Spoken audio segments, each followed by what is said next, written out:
Hello, everybody, and welcome to our leadership podcast. Today, we're dealing with the subject of connect groups, and they have formed the foundation of church life since the time of Jesus. People meeting in homes, living out their faith with each other in their dining rooms and their living rooms. And, in years gone by, they've been called cottage meetings, they've been called home cells, they've been called home groups, they've been called all sorts of things. We call them connect groups.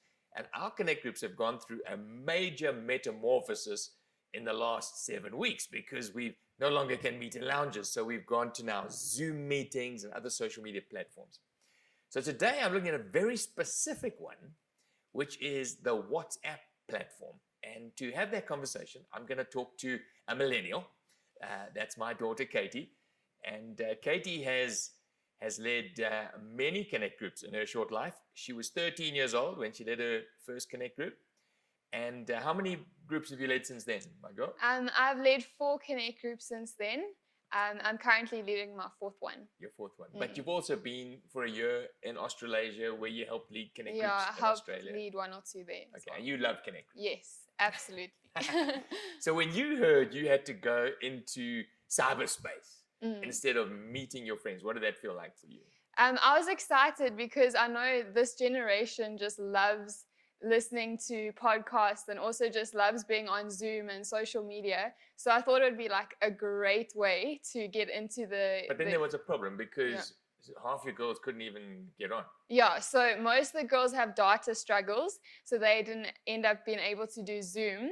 So we had to move our meetings from Zoom to WhatsApp. So, so how many girls are you talking about? At the moment, I've got about 30 girls in my connect group. 30 in your connect group. Okay, now for old guys like me, I can't picture thumbs and connect groups. Like Zoom, you've abandoned Zoom now. So you actually don't have a Zoom group anymore. So tell me how this works. Do you have a particular time where you meet? Yes, so we meet every Friday from 5 to 6 p.m. over WhatsApp. So you just got like a simple WhatsApp group? Yes, we just made a WhatsApp group with whoever's available to chat that Friday evening. And they like doing that? Yeah, they love it. It's been so cool to see like the girls who are normally so quiet and shy stepping out and like typing away on the group and sharing all their opinion and their wisdom. So like it's just a free for all. Does everybody just like say whatever they want to say? No, we need some order in the group. So you're still a leader. Yes. So we had to give each other each numbers. So I gave all the girls a number. I gave myself a number as well. 1 to 30. Yes. But not all of them could make it every night. So it was like 1 to 15. And then what they do is each number will give their answer once I give them a question. So like it's almost anonymous. Yes. So no one knows. Number 15 says, I don't really like this. Nobody knows who that is, or do they? Yes. Well, they do if they've saved their number on their phone. Okay. But if they haven't got their number, they won't know who it is. So what do you talk about? So we have... Like you can't sing. Yes. Yeah, you can if you want. How do you sing? Do you send voice notes? You can send voice notes, you can text. But what we have as a Fusion Youth Group is we have crew resources. So basically there's questions on those resources, there's scriptures, and so we use that as like an outline to discuss. Is it like suggested form how you go through your day? Yes, yeah. So they say start off with like saying, how are you? Start off with like an icebreaker question. So you ask the question, icebreaker question. Then does everybody...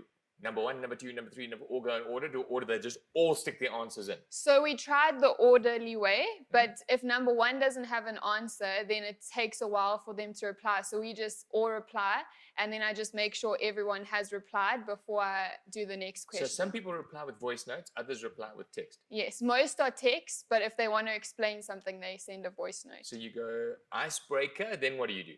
Then I start off with a scripture and ask them what they think of the scripture. Do you like just tell them to go and read it, or do you type it up?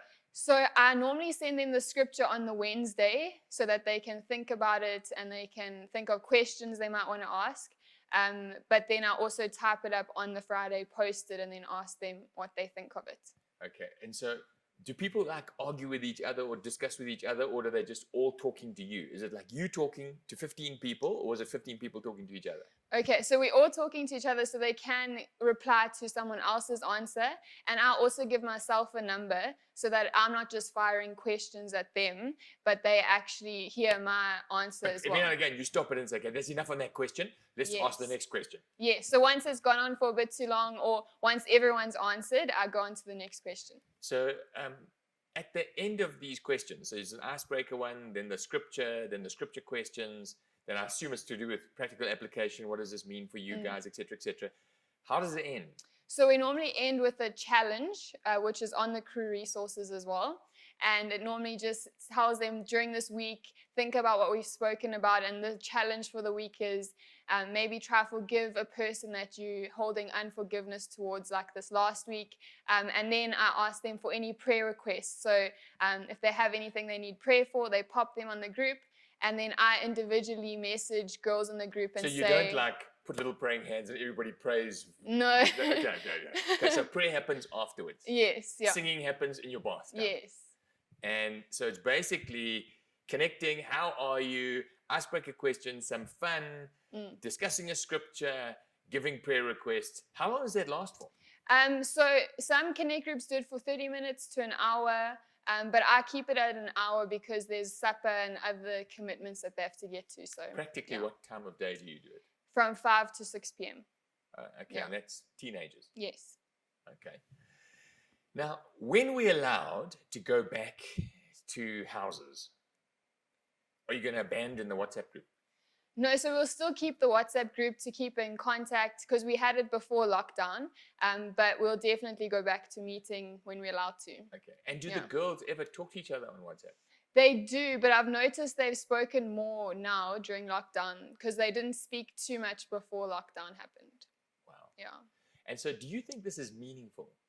I think it is. I've seen girls who I didn't even know had a solid relationship with the Lord preaching to us on the group. So I think it has really been meaningful. Okay, so how did you get 30 girls? So I used to recruit them from Fusion. So before the service and after the service, I would find people who looked like they weren't that involved and ask them if they were in a Connect group and get them plugged in. So you added nobody since lockdown? No, since lockdown, I haven't added anyone to my group. With 30 people, it's probably a good idea. Yeah. So now, if someone's sitting watching you and saying, gee, I want to do that. I'm not a leader right now, but I think I could do that. I think I could put a WhatsApp group together, and I think I could facilitate people looking after each other. How does one go about being a leader during lockdown in an environment like that? How would you suggest? So I would suggest, if you're not a part of One Life Church, to get in contact with your pastor and ask him, is there anyone who is available or keen to join a Connect group? And I'm sure they'll send you some numbers. And if you are part of One Life Church, you should get in contact with Keith or Matt. You can find their numbers on the website. And yeah, they will have numbers for you to get people plugged into the youth groups and to the Connect group. Now, if you're an old bullet like me, listen, we can handle WhatsApp, Instagram, vlogs, blogs, Facebook, all that stuff might be a little bit over the top, but WhatsApp, we can handle that. And so here's my encouragement to you, is that look around your group, if you're a leader, and ask yourself, could I empower somebody to peel off a whole bunch of people, add a few more, and begin to disciple people this way? And if you're listening to me now and you're not a leader at the moment and you think you would be able to, go onto the website, look at the site that you are part of, and look for the site leaders. Their numbers are there. Get hold of them and tell them you're ready to go. This is the way people are discipled. We grow, not by ourselves, not in isolation, but together. This is God's way. Let's give it everything we got.